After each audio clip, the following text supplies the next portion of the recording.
I just want to crawl back into bed. Why do we have to wake up so early? Because it is important, Sharvi. Oh, come on, Dharya. Why can't we just play soothing music or take a quick nap? Relax. I know you won't take my word for it. Which is why we have invited an expert, Dr. Pushkar, who specializes in the field of sleep medicine. Maybe you will listen to him. But why bring in someone to talk about sleep? Isn't it just a natural part of life? Well, I have an answer to this question. Sleep is an important part of our daily routine. A lot of people, especially teenagers, need quality sleep after a tiring day. Since we are discussing sleep, Dr. Pushkar, I often feel like I don't get enough sleep. How many hours of sleep should we aim for? We generally tend to sleep for about 7 to 9 hours, and that is what is completely necessary. It should never be treated as a wastage of time, because whatever we do in the remaining awake stage completely depends on how well we have slept. When we work during the day, when we think, when we solve problems, when we run, when we exercise, there is continuous energy expenditure happening and some or the other wear and tear happening in our body cells. And that all recovery phase happens during the sleep. Does the amount of sleep required vary depending on age? As a child, when it's born, the number of hours are much more. Even the small newborns can sleep up to 18 to 20 hours also. As we grow further, the number of hours required reduce. Elderly people may require little less sleep than 7 hours also. But at your age, at the teenage age that you are in, I would strongly recommend that you sleep at least 8 to 9 hours, and that is the time which is well spent, and please try to gain that much sleep at a stretch. Now, getting sleep at a stretch is also very important. Some people try to divide it into afternoon nap and a night sleep, but scientifically it has been proven that if you get a sleep at a stretch for about 7 to 9 hours, it is really good for the health. Thanks a lot, Dr. Pushkar. Now I am going to find a time machine so that I can regress to being a baby. 16 hours of sleep sounds pretty good. Ha ha! Who wants to crawl back to sleep now? So, mister, do you know why good sleep is so beneficial? Absolutely. Quality sleep promotes a healthy heart, reduces stress, helps regulate blood sugar, prevents inflammation, supports weight management, and enhances memory and mental clarity. That's true. But Dr. Pushkar, here's my concern. If I can't get 8 to 9 hours of sleep at night, can't I just compensate for it during the day? I agree to what you're saying, that on a particular night, if we are not able to sleep enough and we have slept only for 5 to 6 hours for some reason, maybe you're preparing for an exam or some other event that is coming up, and then if you compensate that on the next day in the afternoon, that is entirely right. But as I told you during the answer to your earlier question, that scientifically it has been proven that if you take the sleep at a stretch, it gives the best benefit to the brain and the body. So as a routine practice, I would strongly disrecommend that you get into this habit of sleeping only for shorter duration like 4 hours or 5 hours or 6 hours at night, and then have a regular habit of taking an afternoon nap. Instead, try to see that you complete your sleep at night, and this is after all a matter of discipline. That was insightful. Sharvi, don't you? Wait. But how do we get dreams at night though? Because if there is something I could do to dream of something specific, the possibilities are endless. See, this discipline, and we see dreams. So the dream sleep actually happens during the rapid eye movement phase. And generally we see that there are about cycles of 1.5 hours that happen when we go through this non-REM and REM sleep. And such about 5 to 6 cycles will happen throughout the night. And at the end of that we wake up. And this is all under the control of a biological clock which is in our brain, and that is how we sleep. Obviously the sleep is very, very important because the body is healing during this phase, and all the energy that we get to function efficiently during the coming day is gathered during the night. That is the time when we are sleeping. Well, that is insightful and also makes me pretty much responsible for my nightmares. Dharya, weren't you looking for some answers too? Yes. What role does discipline play in getting the right amount of sleep? Of discipline. See, this discipline, if we develop right from this young age, it will really go a long way, and you will have a much better quality of life all throughout that, I can promise you. And whatever habits you develop now will stay with you, because scientifically it has been proven that those who tend to remain awake till late night, their biological clock get disturbed, and it develops a circadian rhythm disturbance, and that can remain with you, and then people can develop problems like sleeplessness, that's called insomnia and all. So if you don't want to get into that, don't play with your biological clock. Try to remain in that proper cycle, that the body's routine or the discipline that is necessary. Yes, that makes perfect sense. Moreover, the advantages of maintaining a good sleep routine are abundant. Indeed. By the way, Sharvi, did you get the chance to watch the latest Minions movie that was just released? No, I was planning to watch it later tonight, but my mother isn't particularly enthusiastic about watching movies late at night. Doctor, do you know why that might be? See, my friends, your request or the demand is very, very valid, and I know that there are a lot of attractions and reasons to enjoy beyond the late night hours, and you can have the fun that you like to celebrate also. But what your parents are saying is extremely true, and it is out of experience. So as one gains more and more experience in life, one sees the difficulties, and then on the basis of that they are giving you some advices. Now I am going to quote from our medical textbook called Harrison's Textbook of Medicine exactly about what question you have asked, and it goes to say that this is something called as a social jet lag. What you are describing is called a social jet lag, in which the bedtime and the wake time on the weekends or the days off occurs 4 to 8 hours later than during the week. So on such a day you would like to sleep late and even get up late. So this is something like a social jet lag, and such recurrent displacement of the timing of the sleep-wake cycle is common in adolescents and young adults, and is associated with delayed circadian phase, sleep onset insomnia, excessive daytime sleepiness, poorer academic performance, and increased risk of both obesity and depressive symptoms.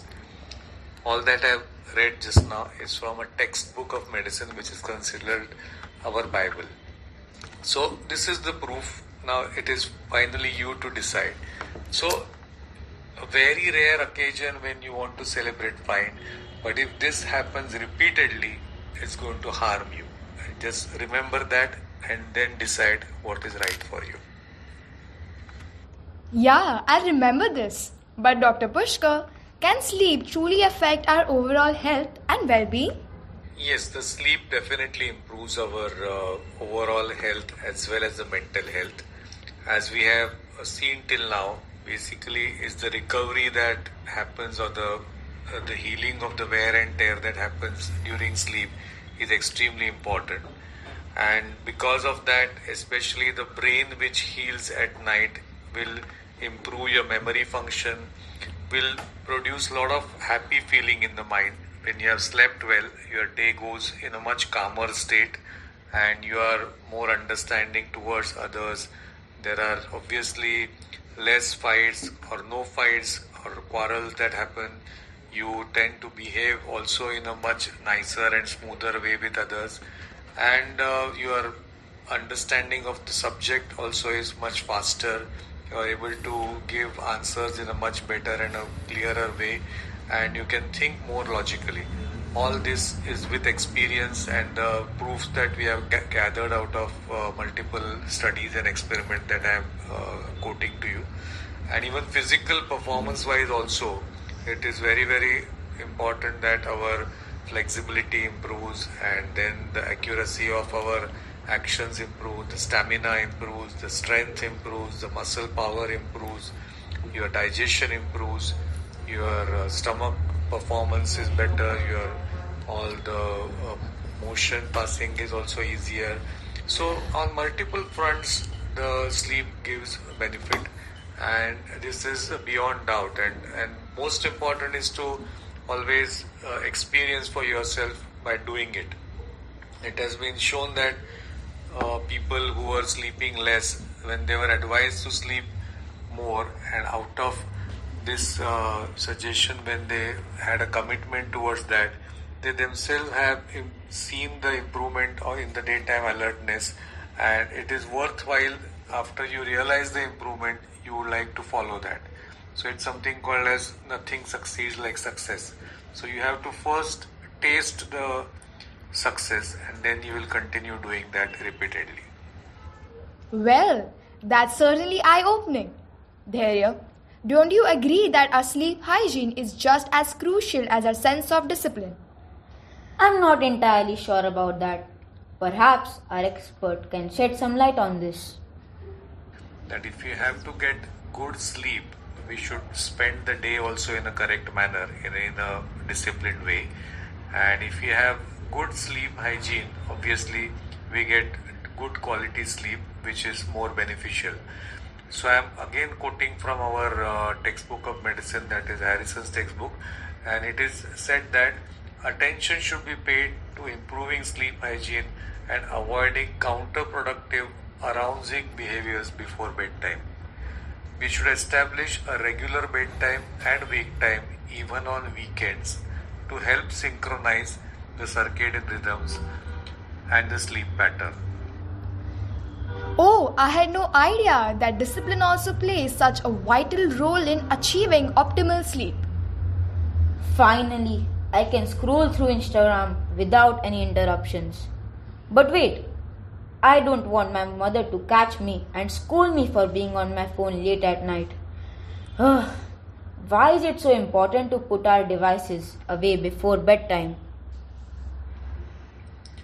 In the 30 minutes before bedtime, the actual total, the people should establish a relaxing wind down routine that can include a warm bath, listening to music, meditation, or other relaxation techniques. The bedroom should be off limits.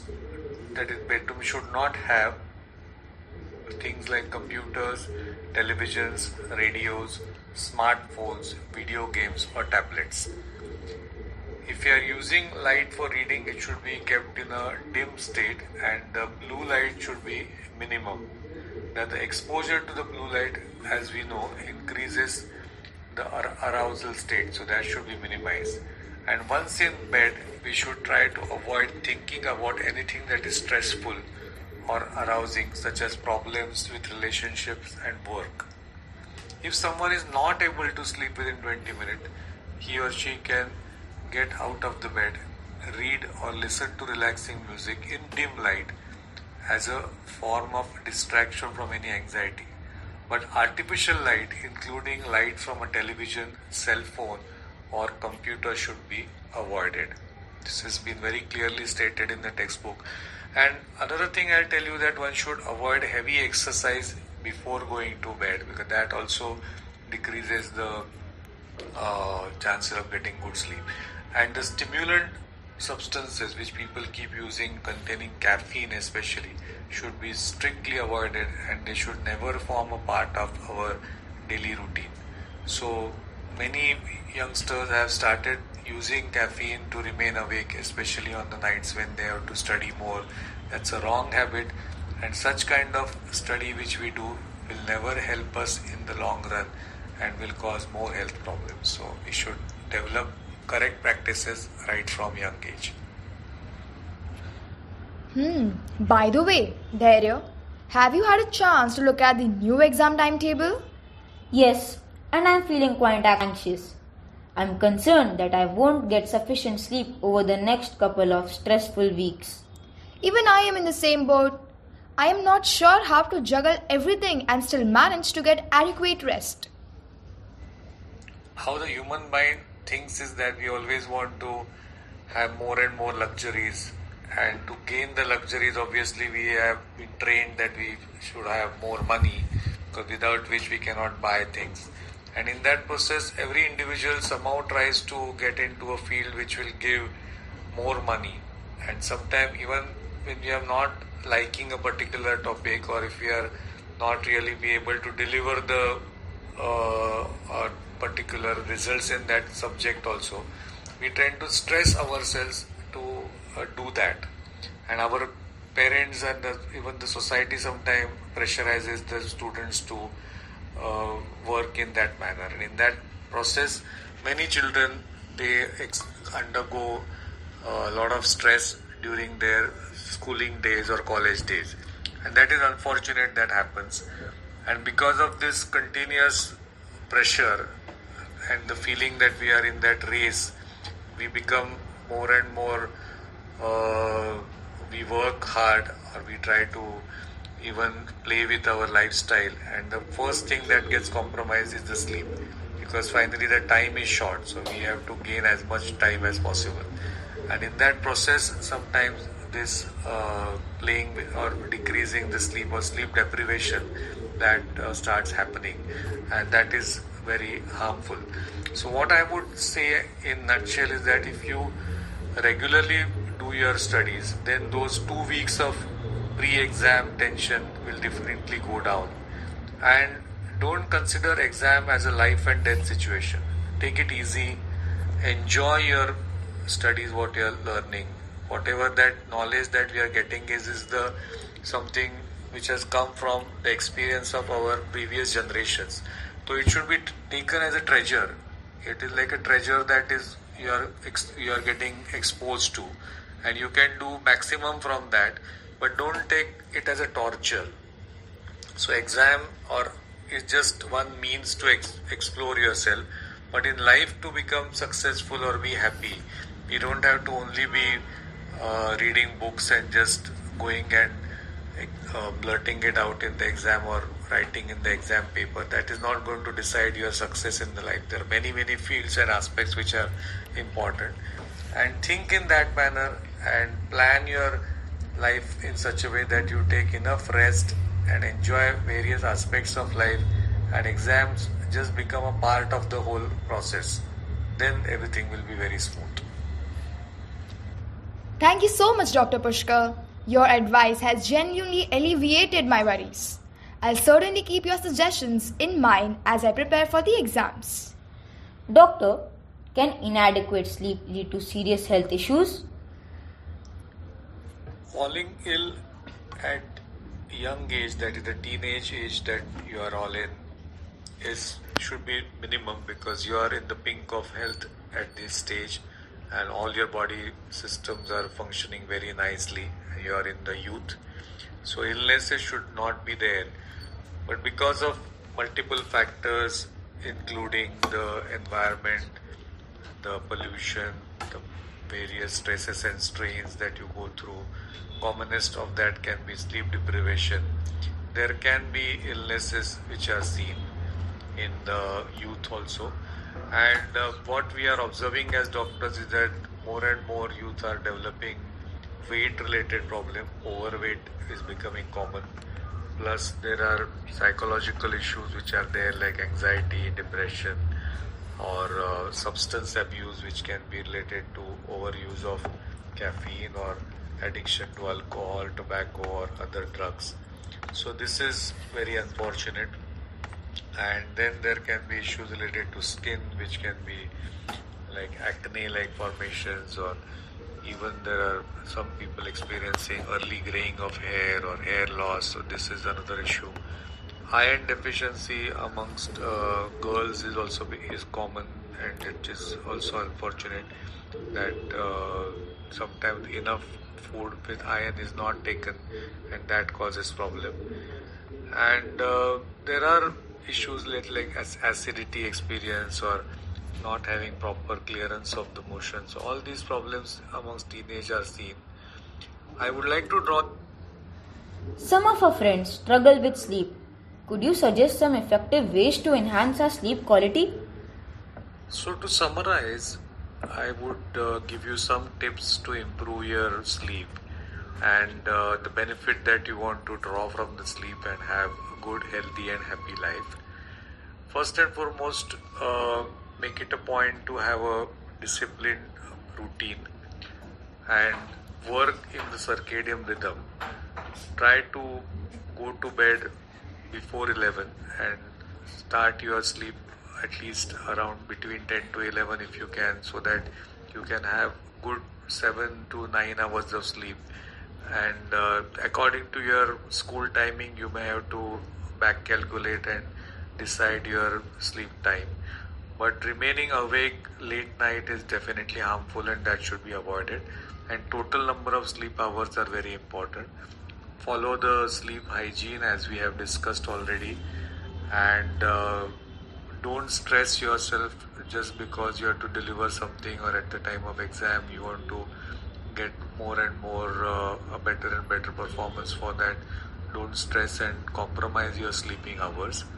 See that you are exercising regularly in form of some either a game or some other activity. Yoga and pranayam is extremely good because after all, health of your breathing passage is very important and that will improve your sleep quality, because as we said, the illness is like obstructive sleep apnea. It depends on your breathing apparatus from the nose till your throat and the chest, and if that is good, you'll get good oxygen throughout the night and your sleep quality will improve. And most importantly, don't get into any wrong habits like addictions, and that is very very important. And have some hobby along with your studies, and once all this is happening, you will definitely get good quality of sleep.